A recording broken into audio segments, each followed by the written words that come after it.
Assalamualaikum warahmatullahi wabarakatuh. Perkenalkan, kami dari kelompok PBL. Kami di sini akan mempresentasikan aspek perkembangan pada anak usia dini. Sebelumnya, mari kita berkenalan kepada anggota kelompoknya. Dimulai dari saya, Naura Safwa dengan NIM 2102993, absen 4. Saya bertugas sebagai moderator dan pemateri pertama. Perkenalkan, nama saya Rani Maulidina dengan NIM 2108744 dengan nomor absen 8. Di sini saya sebagai pemateri kedua. Perkenalkan, nama saya Regina Putri dengan NIM 2102352 dengan nomor absen 7. Saya di sini sebagai pemateri ketiga. Saya Teris Maftuhatun dengan NIM 2101408, nomor absen 3, sebagai pemateri keempat. Perkenalkan, nama saya Neviana Saputri dengan NIM 2103638, absen 10. Saya pemateri kelima. Perkenalkan, nama saya Hoernisa Nurfadila dengan NIM 2103587 dari sektor PBL dengan nomor absen 6. Memperkenalkan diri, nama saya Nur Asisipa Jamilah dengan NIM 2100518 dengan nomor absen 9 dan saya sebagai pemateri ketujuh. Perkenalkan, nama saya Rizka Yunia dengan nomor absen 02 dan NIM 2103222. Saya adalah pemateri ke-8 dengan judul Aspek Perkembangan Sosio-Emosional pada Anak. Kenalkan, saya Raisa Kana Nurhaliza dengan NIM 2107044, nomor absen 5. Saya akan menjelaskan aspek perkembangan emosional anak usia dini. Assalamualaikum warahmatullahi wabarakatuh. Perkenalkan, nama saya Farhan Azahra dengan NIM 2101696 dengan nomor absen 01, pemateri ke-10. Oke teman-teman, apa sih aspek perkembangan anak usia dini itu? Jika kita telaah kata per kata, aspek adalah penginterpretasian gagasan, masalah, situasi, dan sebagainya. Kemudian, perkembangan adalah bertambahnya kemampuan atau skill yang mana memiliki pola teratur, kemudian dapat diramalkan dan cenderung bersifat kualitatif. Lalu, anak usia dini adalah fase di mana seorang individu dalam range umur 0 sampai 6 tahun. Maka, aspek perkembangan anak usia dini adalah penginterpretasian situasi di mana anak dengan kategori umur 0 sampai 6 tahun mengalami pertambahan kemampuan. Dan di kesempatan kali ini, kami akan memaparkan 9 aspek perkembangan pada anak usia dini, antara lain agama, moral, fisik, motorik, kognitif, bahasa, sosial, emosional, dan seni. Selamat menyaksikan! Di sini saya akan menjelaskan tentang nilai agama. Apa sih nilai agama itu? Nilai agama merupakan nilai yang aspeknya yang pertama kali dan yang paling utama untuk diajarkan kepada anak. Anak kecil perlu diajarkan agama agar lebih memahami arah hingga tujuan mereka dengan baik sejak dini. Dan karena di dalam agama terdapat banyak sekali hal-hal yang positif, yang dimana agama itu mengajarkan sikap-sikap yang benar seperti menolong sesama, jujur, sopan, hormat kepada orang lain, menghormati diri sendiri, menghormati orang tua, dan lainnya. Dan juga agama dapat mengajarkan sikap toleransi dengan agama yang berbeda. Agama biasanya dapat ditumbuhkan sebagaimana kebiasaan dari orang tuanya, seperti pada saat anaknya lagi kecil, dia contohnya nangis, terus orang tuanya memberikan sholawat, melantunkan sholawat. Terus kalau kan sekarang zaman modern, jadi contohnya di nonton YouTube tentang sholawat, ayat-ayat Al-Quran, surat-surat pendek, dan lainnya. Karena agama itu untuk mempunyai dasar atau pondasi. Karena jika tidak terbiasa, anak-anak akan susah mengerti tentang agama atau menumbuhkan nilai agama di dalam hidupnya, karena agama itu kan nilai aspek yang penting. Selanjutnya, aspek perkembangan moral. Perkembangan moral atau moral development adalah mencakup perkembangan pikiran, perasaan, dan perilaku menurut aturan kebiasaan mengenai hal-hal yang seharusnya dilakukan seseorang ketika berinteraksi dengan orang lain.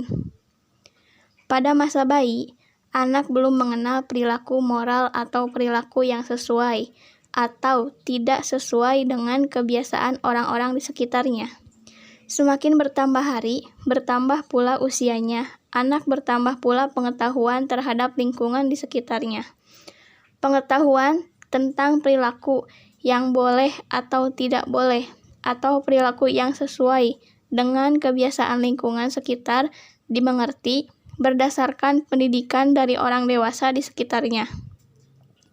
Oleh karena itu, peran orang tua dan orang dewasa di sekitar anak sangat penting dalam perkembangan moralnya. Ada dua ahli yang menjelaskan bagaimana perkembangan moral pada anak. Yang pertama, Piaget dalam Hurlock 1991 membagi perkembangan moral pada anak menjadi dua tahap. Yang pertama adalah tahap realisme. Pada tahap ini, perilaku anak dikendalikan oleh ketaatan secara otomatis terhadap peraturan. Anak belum dapat melakukan penalaran atau penilaian terhadap aturan atau norma yang dikenakan kepadanya. Sehingga, anak masih memandang kaku pada aturan-aturan tersebut. Pada tahap ini juga, anak memandang benar atau salah atas dasar konsekuensinya, dan bukan berdasarkan motivasi di belakangnya.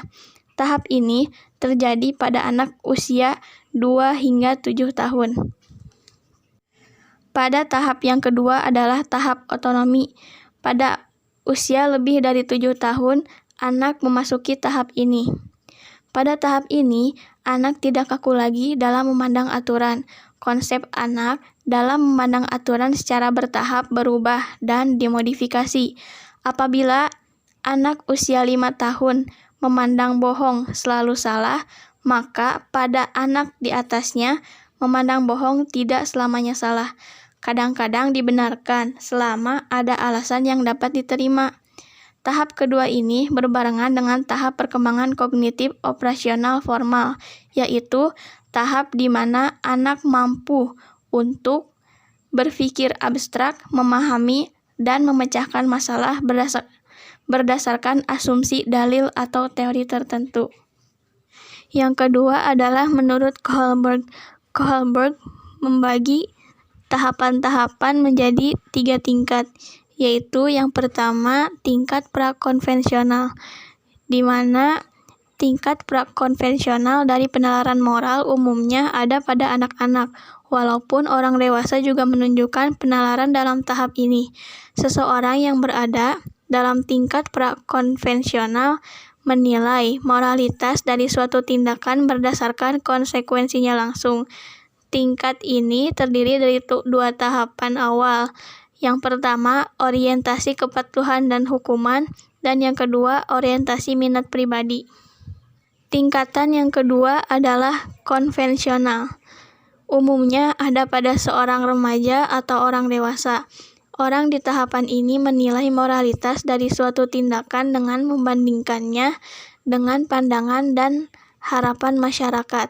Tingkat konvensional terdiri dari tahap orientasi keserasian interpersonal dan konformitas, dan orientasi otoritas dan pemeliharaan aturan sosial.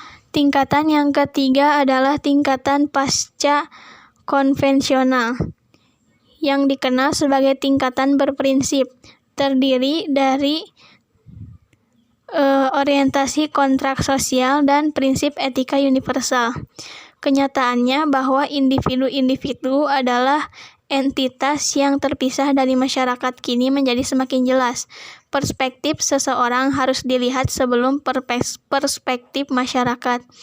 Akibat hakikat diri mendahului orang lain membuat tingkatan pasca konvensional seiring tertukar dengan perilaku prakonvensional. Ketiga, fisik. Fisik atau dalam bahasa Inggris disebut body adalah suatu wujud yang dapat terlihat oleh jangkauan mata. Menurut KBBI, fisik adalah jasmani atau badan. Pada aspek perkembangan fisik anak usia dini meliputi yang pertama berat badan. Berat badan anak akan bertambah seiring dengan pertumbuhan dan perkembangannya. Faktor yang mempengaruhi bertambahnya berat badan anak adalah apa yang dikonsumsi oleh anak tersebut. Yang kedua, tinggi badan. Tinggi badan anak juga akan terus bertambah seiring dengan bertambahnya usia dan perkembangannya. Pada tinggi badan juga, apa yang dikonsumsi oleh anak sangat mempengaruhinya. Yang ketiga, perkembangan otak. Seiring dengan bertambahnya usia dan perkembangan yang terus meningkat, perkembangan otak anak juga akan terus meningkat. Aspek perkembangan motorik pada anak usia dini. Perkembangan motorik berarti perkembangan pengendalian gerakan jasmania melalui kegiatan pusat saraf, urat saraf, dan otot yang terkoordinasi.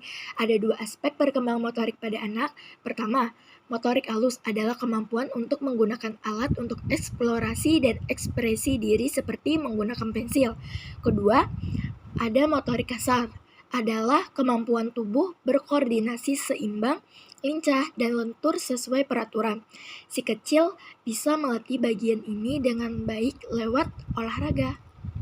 Aspek perkembangan motorik pada anak usia dini. Perkembangan motorik berarti perkembangan pengendalian gerakan jasmania melalui kegiatan pusat saraf, urat saraf, dan otot yang terkoordinasi.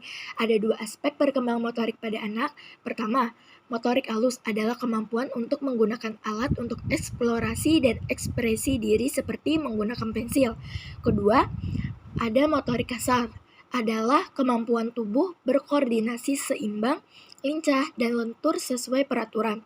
Si kecil bisa melatih bagian ini dengan baik lewat olahraga. Motorik anak usia dini, umur 1 sampai 2 tahun, motorik kasar.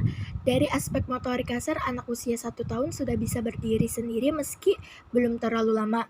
Untuk berjalan, anak mulai berjalan dan berlatih mulai usia 11 bulan dan lancar di usia 18 bulan. Usia 12 bulan atau 1 tahun sudah bisa memindahkan tubuhnya, mulai dari berguling, tengkurap, lalu berusaha berdiri sendiri. Mendekati usia 2 tahun, perkembangan motorik anak usia dini semakin baik dengan kemampuannya untuk melompat, menendang, sampai melempar bola. Terus juga ada motorik halus. Di usia 1 tahun, anak sudah bisa meraih atau mengambil benda yang ada di dekatnya. Selain itu, ia juga sudah bisa menggenggam benda di tangannya, namun masih butuh waktu untuk belajar memasukkan mainan ke dalam tempatnya. Menjelang usia 2 tahun, ia sudah bisa menyusun balok sampai 6 tingkat, menyusun benda secara vertikal, dan membuka lembaran buku. Perkembangan motorik anak usia dini umur 2 tahun sampai 3 tahun, motorik kasar di usia anak 30 bulan atau 2 tahun 6 bulan, si kecil sudah belajar menyeimbangkan tubuh dengan mengangkat satu kaki selama 1 sampai 2 detik. Ia juga sudah bisa mengambil barang di lantai dengan menekuk lututnya seperti sedang squat atau jongkok. Terus juga ada motorik halus. Grafik Danforth 2 juga menunjukkan bahwa kemampuan motorik halus anak pada usia 2 tahun 6 bulan sudah semakin mahir menyusun balok kayu menjadi sebuah menara. Awalnya hanya 2-4 tingkat, kini bertambah menjadi 6 motorik anak usia dini. Umur 3 tahun sampai 4 tahun, motorik kasar. Kemampuan motorik kasar anak usia 3 tahun sudah mampu memanjat dan berlari sesuai dengan keinginannya.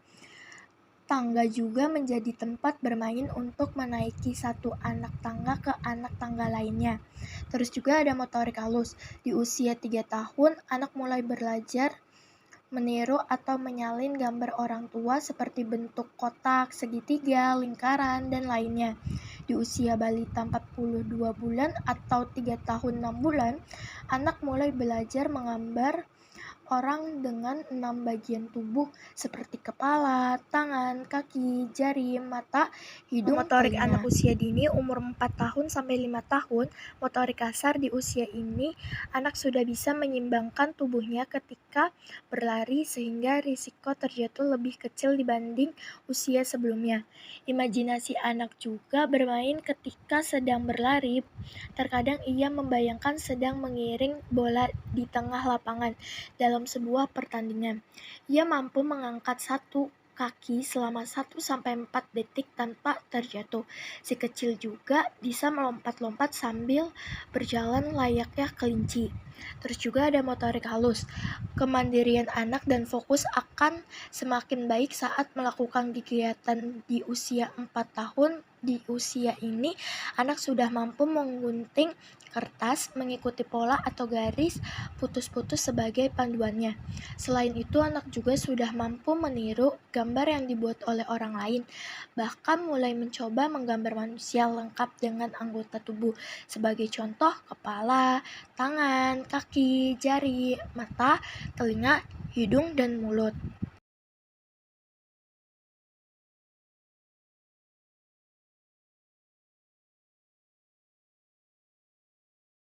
Selanjutnya, kognitif. Kognitif adalah semua aktivitas mental yang memungkinkan individu untuk berhubungan dengan suatu peristiwa, mengevaluasinya dan memperhitungkannya sehingga individu tersebut nantinya memperoleh pengetahuan. Adapun pengertiannya menurut para ahli adalah sebagai berikut. 1. Menurut Williams dan Susanto, cara individu berperilaku, bertindak, dan seberapa cepat mereka memecahkan masalah yang bersangkutan. Yang kedua, menurut Neisser, perolehan diperoleh dan menggunakan pengetahuan. Yang ketiga, menurut Gagne, ini berarti proses internal yang terjadi di pusat sistem saraf ketika orang berpikir. Yang keempat, menurut Drever, ini adalah istilah umum yang mencakup metode pemahaman yaitu persepsi, penilaian, penalaran, imajinasi, dan pemahaman makna. Yang terakhir adalah menurut Piaget. Kemudian, bagaimana anak-anak beradaptasi dan menafsirkan objek dan peristiwa yang mengelilingi mereka. Fungsi kognitif. Yang pertama ada perhatian. Perhatian merupakan penyeleksi rangsangan yang nantinya menjadi fokus perhatian dan bisa diabaikan secara bersamaan. Rangsangan yang dimaksud bisa berupa bau, suara, maupun gambar. Yang kedua, memori atau daya ingat. Memori atau daya ingat berkaitan dengan tingkatan kefokusan seseorang. Semakin fokus, semakin baik memori atau daya ingat. Hal ini menunjukkan bagaimana suatu informasi akan ditransfer dan disimpan di dalam otak. Yang ketiga, fungsi eksekutif. Fungsi eksekutif merupakan fungsi yang mengarahkan manusia untuk menjadi perencana dan melaksanakan sesuatu yang telah ia rencanakan. Yang keempat, kemampuan berbahasa. Kemampuan berbahasa berkaitan dengan bagaimana seseorang mampu menyusun kata-kata, berkomunikasi dengan orang lain. Setiap orang memiliki kemampuan berbahasa yang berbeda-beda, tergantung dari fungsi kognitifnya. Yang kelima, merasakan dan mengenali.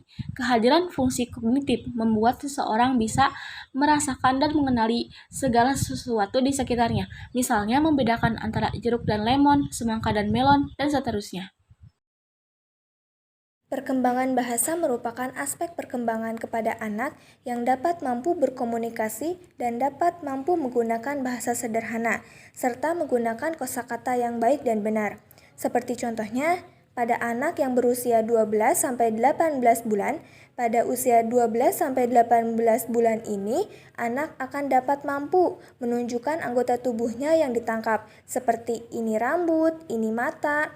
Dan pada usia 18-24 bulan ini, anak memproduksi rata-rata 338 kosakata, serta anak akan melakukan atau memahami kosakata dari ucapan yang ia dengar, mulai dari kata sederhana seperti menyebutkan mama, papa, dan yang lain sebagainya. Aspek perkembangan sosial-emosional, masa TK merupakan masa kanak-kanak awal. Pola perilaku sosial yang terlihat pada masa kanak-kanak awal seperti yang diungkap oleh Hurlock 1998-252 yaitu kerjasama, saingan, kemurahan hati, hasrat akan penerimaan sosial, simpati, empati, ketergantungan, sikap ramah, sikap tidak mementingkan diri sendiri, meniru perilaku kelekatan. Menurut Erik Erikson 1950 dalam Papalia dan Old 2008 370 seorang ahli psikoanalisis mengidentifikasi perkembangan sosial anak. Ada 4 tahapan, yaitu yang tahap pertama, basic trust versus mistrust. Usia 0-2 tahun. Dalam tahap ini, bila dalam merespon rangsangan, anak mendapat pengalaman yang menyenangkan akan tumbuh rasa percaya diri. Sebaliknya, Pengalaman yang kurang menyenangkan akan menimbulkan rasa curiga. Tahap 2, autonomi versus shame and doubt, mandiri versus ragu. Usia 2-3 tahun, anak sudah mampu menguasai kegiatan meregang atau melemaskan seluruh otot-otot tubuhnya. Anak pada masa ini bila sudah merasa mampu menguasai anggota tubuhnya dapat menimbulkan rasa otonomi. Sebaliknya, bila lingkungan tidak memberi kepercayaan atau terlalu banyak bertindak untuk anak akan menimbulkan rasa malu dan ragu-ragu. Tahap 3, inisiatif versus guilt, berinisiatif versus bersalah. Usia 4-5 tahun. Pada masa ini, anak dapat menunjukkan sikap mulai lepas dari ikatan orang tua. Anak dapat bergerak bebas dan berinteraksi dengan lingkungannya. Kondisi lepas dari orang tua menimbulkan rasa untuk berinisiatif, sebaliknya dapat menimbulkan rasa bersalah. Tahap 4, industri versus inferiority, percaya diri versus rasa rendah diri. Usia 6 tahun sampai pubertas. Anak telah dapat melaksanakan tugas-tugas perkembangan untuk menyiapkan diri memasuki masa dewasa. Perlu memiliki suatu keterampilan tertentu. Bila anak mampu menguasai suatu keterampilan tertentu dapat menimbulkan rasa berhasil. Sebaliknya, bila tidak menguasai, menimbulkan rasa rendah diri. Perkembangan emosional dan sosial anak usia dini tidak hanya tentang mengatur emosi yang ada di dalam dirinya, tapi lebih dari itu. Perkembangan emosional pada anak sangat berpengaruh pada perkembangan saat masih balita dan perilaku anak sampai dewasa. Berikut adalah penjelasan tentang perkembangan emosional anak. Pertumbuhan dan perkembangan emosi ditentukan oleh proses pematangan seperti pada perilaku lain dan proses belajar. Saat bayi baru lahir, satu-satunya emosi yang nyata adalah kegelisahan yang nampak sebagai ketidaksenangan dalam baru menangis dan merontak. Fungsi emosi pada anak. Fungsi dan peranan emosi pada perkembangan anak merupakan bentuk komunikasi. Emosi berperan dalam mempengaruhi kepribadian dan penyesuaian diri anak dengan lingkungan sosialnya. Faktor yang mempengaruhi perkembangan emosi anak. Yang pertama adalah pengaruh keadaan individu sendiri. Yang kedua, keadaan diri individu seperti usia, keadaan fisik, dan inteligensi. Cara untuk menyikapi berbagai faktor yang mempengaruhi perkembangan sosial emosional anak. Diharapkan bagi guru dan orang tua memiliki kesanggupan dan kemampuan untuk mengenali anak dan karakteristik perkembangan emosi juga sosialnya. Guru dan orang tua harus mampu menciptakan lingkungan yang kondusif dan sesuai tuntutan perkembangan emosi dan sosial anak. Seni dan anak usia dini sangat sulit untuk dipisahkan karena anak sangat menyukai keindahan juga kesenangan, dan seni memenuhi kebutuhan dasar tersebut. Tujuan pengembangan seni untuk anak usia dini adalah untuk menumbuhkan perasaan yang halus pada diri anak, membentuk sosok yang peka terhadap lingkungan, tumbuh estetika, dan mempunyai empati terhadap orang lain. Seni juga bisa digunakan sebagai pengembangan potensi kreatif oleh kemampuan berpikir kritis, rasa percaya diri.